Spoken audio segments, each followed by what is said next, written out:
Geluidsman Pascal is nu de geluiden van die hele luide dieren naast elkaar aan het zetten. En is benieuwd naar zijn conclusie. Kom.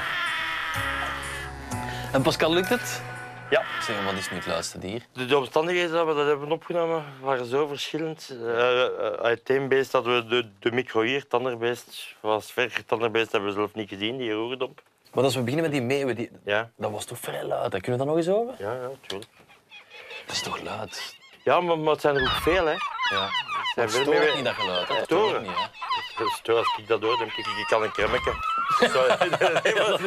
De roerdomp, dat vond Ja. ik een aangenaam geluid. Ik vind dat heel schoon. Dat klinkt stil, maar het gekke is dat dat dan toch heel Dat is met die lage frequenties. Hè.